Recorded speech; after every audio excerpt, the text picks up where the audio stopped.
VK news, राष्ट्र के नाम। नमस्कार, आप देख रहे हैं वीके न्यूज। मैं हूं सुनील राउत। हास्य व्यंग की परिभाषा क्या है? आप कहेंगे मर्यादा में रहकर ऐसा करारा कटाक्ष किया जाए जिससे कवि अपनी बात भी कह दे और काम भी बन जाए। लेकिन आजकल कॉमेडी के नाम पर जो फूहड़ता परोसी जा रही है, जो नंगई हो रही है, उसमें न तो देश का ख्याल रखा जा रहा है, न धर्म का, न संस्कृति का। भरे हॉल में महिलाओं के सामने ये नव कॉमेडियन मां बहन की गालियां देते हैं, कमर के नीचे के अंगों का जिक्र कर अश्लीलता परोसते हैं और उस पर ठहाके लगते हैं। इसी से इनकी रोजी रोटी चल रही है, इनमें कोई दिक्कत नहीं है।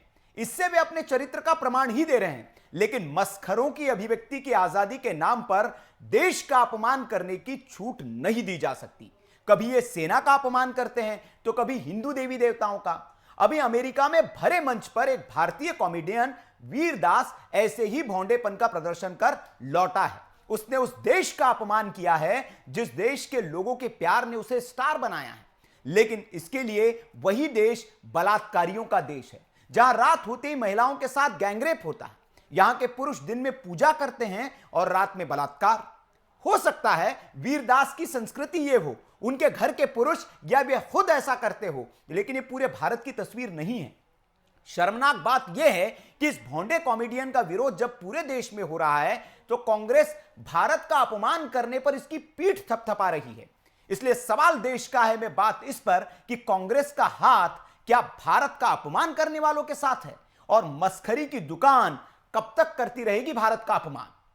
तो दुनिया भर को अपनी हरकतों से हंसाने वाले स्टैंड अप कॉमेडियन और बॉलीवुड एक्टर वीरदास इस बार खुद ही जग हंसाई की वजह बन गए। न सिर्फ उनकी जग हंसाई हो रही है, बल्कि भारत की भी उन्होंने जग हंसाई करा दी है।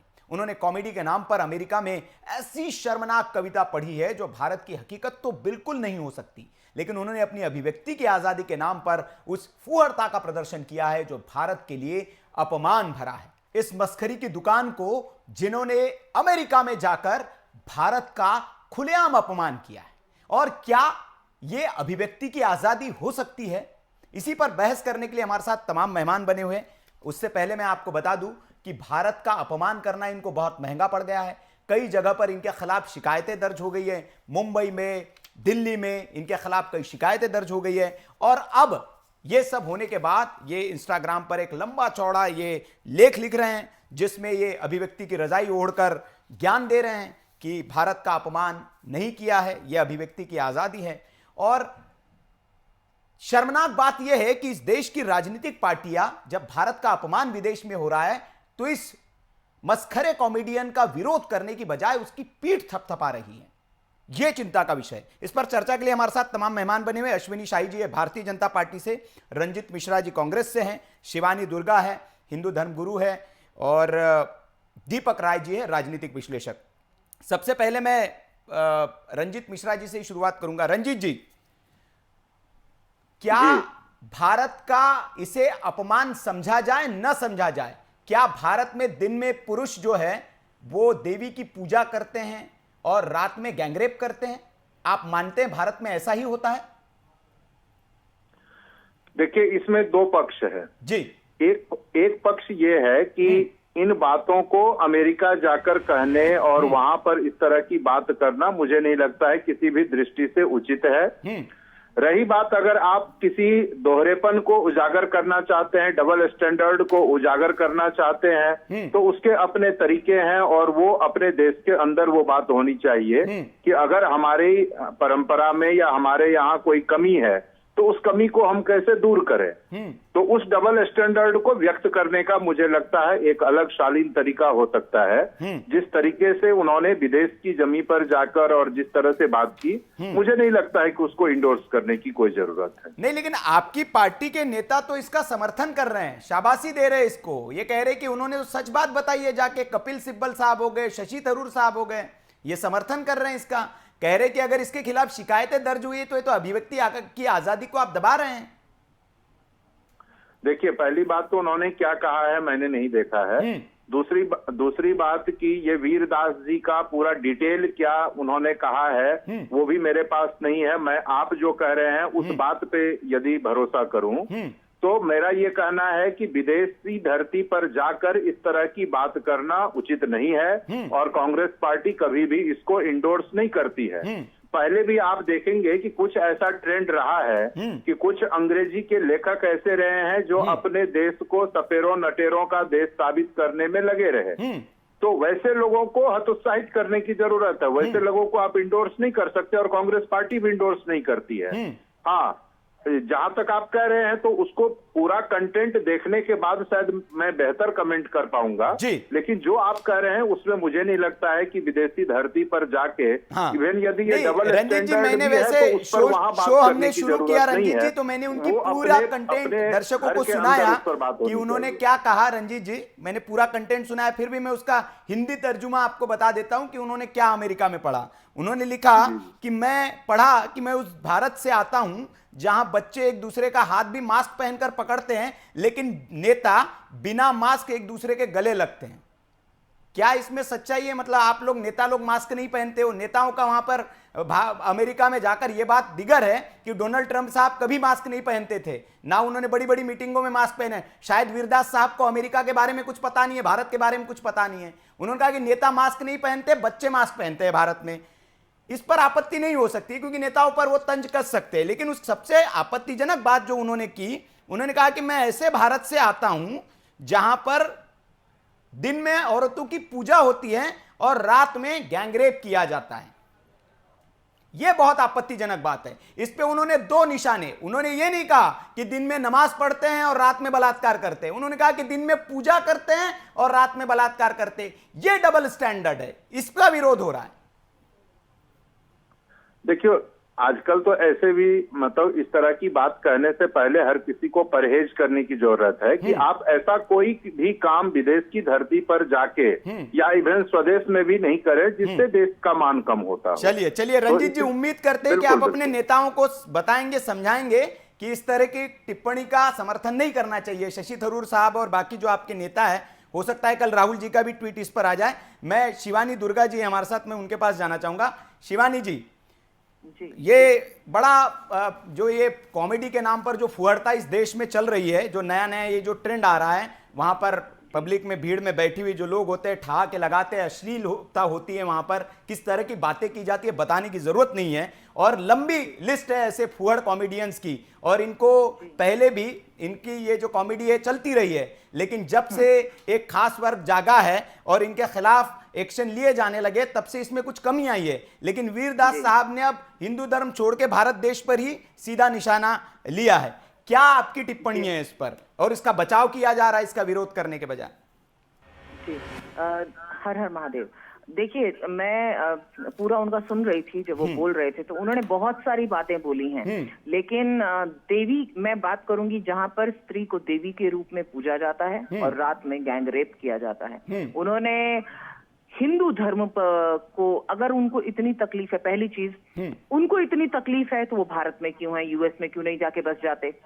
उन्हें भारत में रहने की क्या आवश्यकता है? दूसरी चीज कि हमें सिर्फ विदेशों में नहीं, भारत में भी अगर इस तरह की कोई बात करता है जो भारत की मान मर्यादा और उसके संस्कारों के ऊपर प्रहार करते हैं जो ये लोग, टिप्पणी के रूप में या उसको आजादी कहते हैं अभिव्यक्ति की, तो ऐसे लोगों को मैं एक बात पूछना चाहूंगी, भारत को हम माँ कहते हैं, तो क्या ये अपनी माँ जिसके गर्भ से ये जन्म लेते हैं उसके ऊपर भी इस तरह की अभद्र टिप्पणियां करते हैं? ये मेरा ऐसे लोगों से पूछना है। अब रही बात, उन्होंने यूएस में जाकर के हिंदुस्तान को एक तरह से रेप कंट्री कहा है, यूएस में जाकर के, जिसमें अगर हम स्टैटिस्टिक्स देखें और या फिर अगर रिपोर्ट्स देखें, रिपोर्ट्स के हिसाब से रेप रेट में इंडिया कहीं भी नहीं आता। टॉप 10 में जो अगर हम देखते हैं, टॉप 10 में कहीं नहीं है, जिसमें सबसे ऊपर ही यूएस है, जहां पर वो खड़े, जिस धरती पर वो खड़े होकर के ये बोल रहे थे, वहीं पर उसी का जो है रेट लिस्ट सबसे ज्यादा है। बोत्सवाना में, मैं आपको एक वो बताती हूँ जो रिपोर्ट अभी 2020 की है, उस हिसाब से Botswana 92.93% rape rate, Australia 91.92, लिसोथो 82.68, south Africa 72.10, Bermuda 67, Sweden 63, Suriname 45, and Costa Rica 36, निकागुआ 31, Grenada 30। India कहीं भी नहीं है, और इंडिया अगर आता भी तो उसमें 1.81% दिखा रहा है। और अभी अगर हम 2020 का उसका रिपोर्ट लें तो 28,000 केसेस इंडिया में रिपोर्ट हुए हैं, जो लोएस्ट हम मानते हैं। कि अब की सरकार के आने के बाद में, हिंदू जागृत होने के बाद में, जब से ये एक रेवोल्यूशन आया है इंडिया में, तब से ये रेप रेट डाउन होता चला गया। और इतना उन्होंने जाकर के वहां पर जो बातें की हैं, उसी जगह की अगर वो हिस्ट्री निकाल कर देख लेंगे तो उन्हें सत्य मालूम पड़ जाएगा। दूसरी धरती पर जाकर बोलना अपने देश के बारे में बहुत आसान है। जरा यहाँ पे किसी स्टेज पर खड़े होकर के ये बात बोल जाए, मेरा चैलेंज है उनको। नहीं, बिल्कुल शिवानी जी, आपने सही कहा कि ये जो वीरदास है, ये बॉलीवुड एक्टर भी है, कॉमेडियन भी है। कविता तो इन्होंने लिखी, लेकिन मुझे लगता है कि बिना अध्ययन के उन्होंने लिख दी। पहली बात तो उनकी कई, मैं खुद देख रहा था कि उन्होंने लिखा कि भारत में AQI 9000 है। 9000 कहां AQI हो गया? मुझे किस सिटी का उन्होंने आंकड़ा कोट किया, ये समझ से परे है। दूसरा, वो जिस अमेरिका की धरती पर ये खड़े होकर पढ़ रहे थे, वो सबसे ज्यादा कार्बन उत्सर्जन करता है दुनिया में। शायद वीरदास जी को ये पता नहीं था, लेकिन हंसी के लिए, कॉमेडी के लिए, थोड़ी सी तालियों के लिए और पैसों के लिए वो कुछ भी कर सकते हैं। ये उन्होंने अपना चरित्र दिखा दिया है। जी, people can stoop to any level just to get the likes and the followers. जी, मैं आरबी उपाध्याय जी हमारे साथ, वो राजनीतिक विश्लेषक भी और कवि भी है। मैं आरबी उपाध्याय जी से समझना चाहूंगा। उपाध्याय जी, आपकी अच्छा खासा वक्त लिखते पढ़ते हुए बीता है। ये जो नए कॉमेडियंस की एक जो जमात आई है, जो भौंडे फन, फुअरता, अश्लीलता को जो कॉमेडी का नाम देकर देश, धर्म, संस्कृति का अपमान कर रहे हैं, क्या इलाज इनका आपको समझ में आता है? और क्या ये कॉमेडी हो सकती है, ये भी मैं आपसे समझना चाहूंगा। देखिए सुनील जी, नजरिया देखने का होता है, सिक्के के दो पहलू होते हैं। लेखक होता है, चाहे वो कवि है, चाहे वो पेंटर है, वो उसके अंदर जो उमड़ रहा होता है ना, वही पेंटिंग पे उकेरता है। मान लीजिए मैं कविता लिखता हूँ, तो मेरे अंदर जो द्वंद्व चल रहा होता है, वो द्वंद्व की अभिव्यक्ति शब्दों के माध्यम से मैं करता हूं। किसी को पसंद हो सकती है, किसी को नापसंद हो सकती है। मैंने भी देखा YouTube पर। देखिए, दो भारत हैं। आप कभी अक्षरधाम से और नोएडा की तरफ आ रहे होंगे, एक रोड है, उसके इस साइड में यमुना का खादर पड़ता है, लोग खेती करते हैं। रोड के इस साइड में बहुत सारी सोसाइटी, जो सोसाइटी में लोग रहते हैं, जो रोड के इस पार रहते हैं, उस इंडिया को आप महसूस करिए, देखिए, थोड़ा समय लगाइए। और इस तरफ जो जमुना खादर में लोग रहते हैं, उनकी तरफ जाके आप 10 मिनट का विजिट करिए, आपकी समझ में आ जाएगा कि दो इंडिया, एक इंडिया सड़क के इस तरफ बसता है, एक इंडिया सड़क के इस तरफ जमुना खादर में। तो अपना अपना विजन देखने का होता है। बहुत सारे लोग निकलते होंगे, वो नहीं देखते हैं, नहीं उस चीज को शायद समझ पाते हैं। लेकिन मैंने देखा है, मैं उस जमुना खादर में गया हूं। मैंने समझना चाहूंगा, आपने कहा कि भारत दो है, लेकिन क्या भारत में ऐसा होता है जो उन्होंने अपने कविता में, जो अमेरिका की धरती पर जाकर कहा कि दिन में हम औरतों की पूजा करते हैं और रात में बलात्कार, गैंगरेप करते हैं? क्या ये होता है? देखिए, मैं अपनी बहन को सुन रहा था, वो कह रही थी हम भारत माँ कहते हैं, माँ के ऊपर प्रश्न नहीं उठाते हैं। नहीं उठाना चाहिए, बिल्कुल नहीं उठाना चाहिए माँ के ऊपर प्रश्न। लेकिन जहां औरत को हम देवी का रूप, एक शक्ति रूपा मानते हैं, उसकी पूजा करते हैं, क्या वहां रेप होना चाहिए? क्या वहां रेप होना चाहिए? मैं आपसे पूछना चाहता हूं। जब भारत माँ पर उंगली नहीं उठा सकते, भारत को हम माँ कहते हैं, तो जहां शक्ति स्वरूपा की पूजा होती है, वहां बिल्कुल ये चीजें नहीं होनी।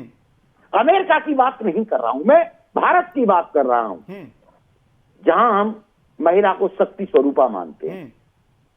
तो वहां जब भारत माँ के ऊपर मैं उंगली नहीं उठा सकता, तो शक्ति स्वरूपा माँ, जो जग जननी, जो मुझे जन्म देती है, उसके साथ ऐसा घिनौना नहीं, ये अपराध को कोई जस्टिफाई नहीं कर रहा है उपाध्याय जी, अपराध को कोई जस्टिफाई नहीं कर रहा है। ये अपराध होते हैं, अपराधियों को सजा मिलती है, लेकिन क्या सवाल ये है कि विदेशी धरती पर जाकर आपके देश की आप छवि को कैसा पेंट करते हैं? पहले वैसे ही भारत की छवि सपेरों का, सांप का देश, सपेरों का देश बनाकर रखी थी, उससे भारत बाहर निकलने की कोशिश कर रहा है, तो ये महोदय जाके कह रहे कि ये तो बलात्कारियों का देश है।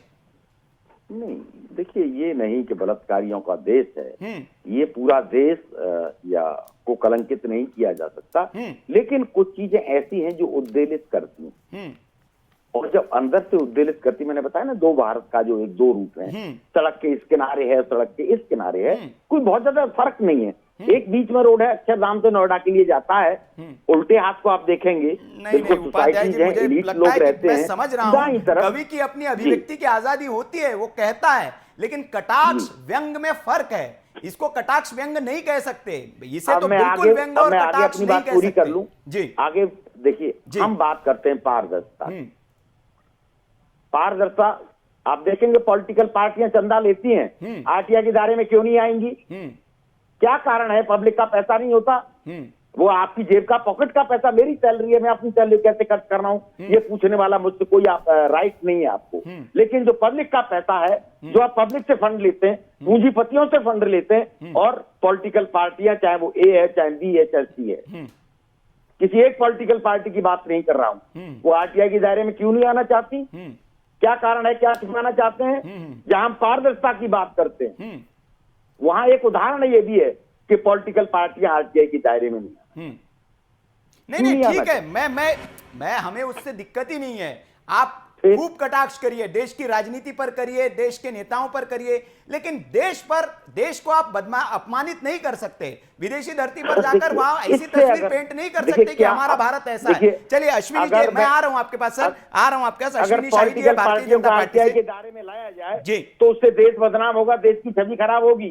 जहां 60% आबादी युवा हो, वहां युवाओं का प्रतिनिधित्व अगर राजनीति में नहीं है, तो इससे देश की बदनामी होगी।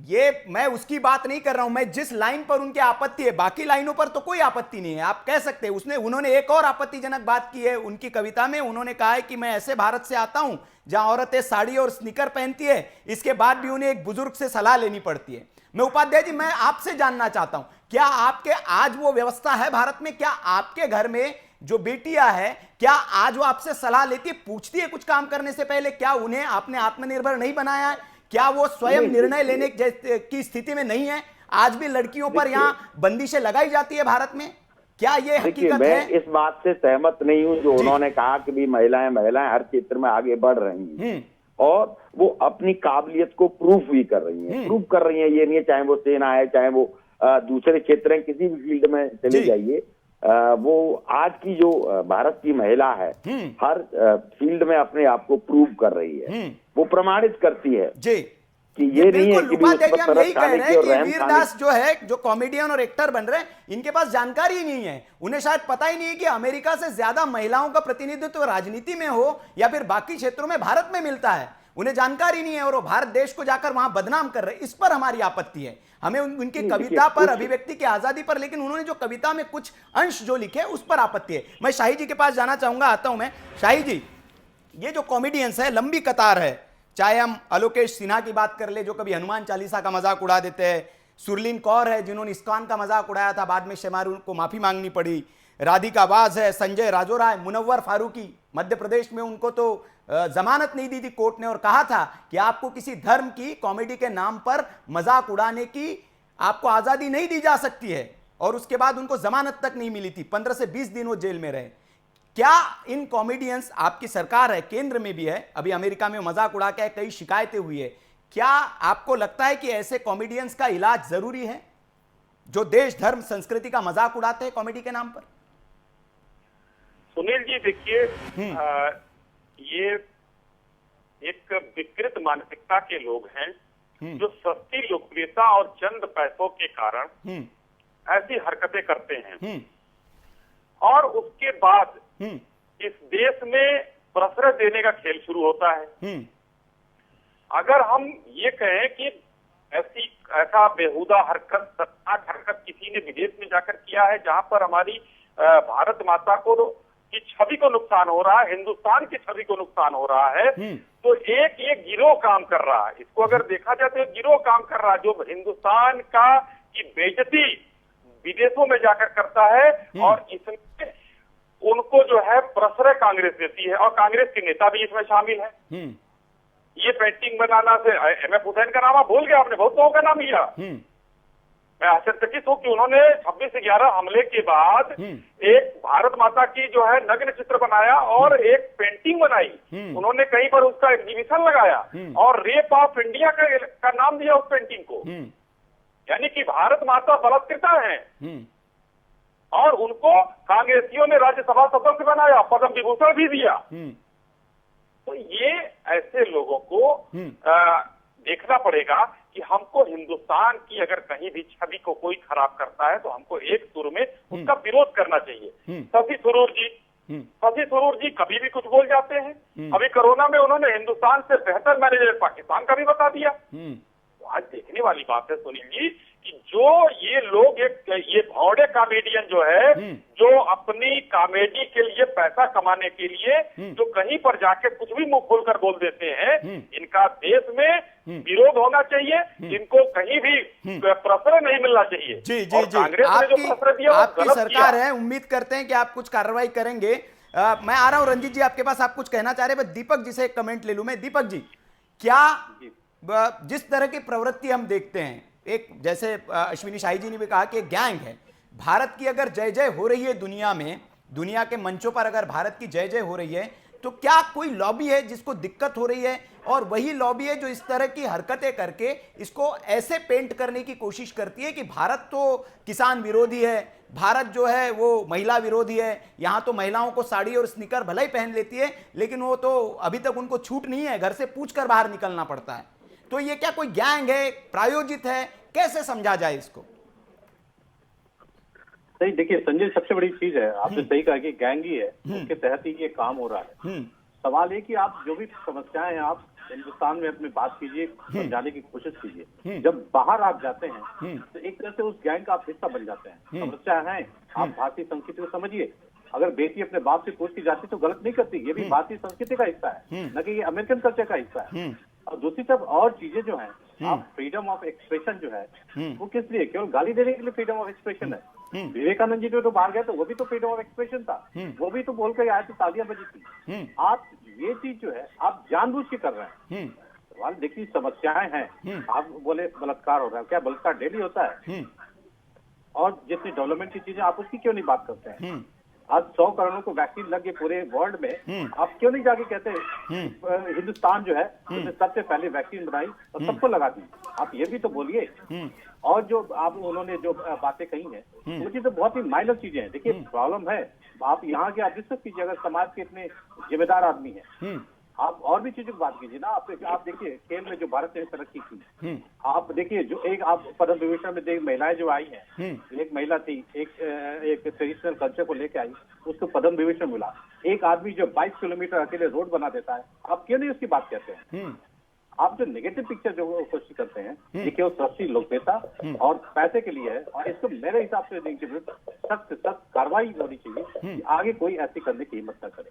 चलिए दीपक जी, मैं रंजीत जी आपके पास आ रहा हूं। वक्त एक ब्रेक का हो चला, एक छोटा सा ब्रेक लेते हैं, ब्रेक के बाद लौट रहा हूं। सवाल देश का है में बहस इसी पर जारी है कि क्या ऐसे कॉमेडियंस जो विदेश में जाकर देश का चित्र और चरित्र दोनों खराब कर रहे हैं, इन पर नकेल कसने की जरूरत है, और क्या है इनका इलाज? ब्रेक के बाद बहस जारी है। ये है ड्रीम मीडिया नेटवर्क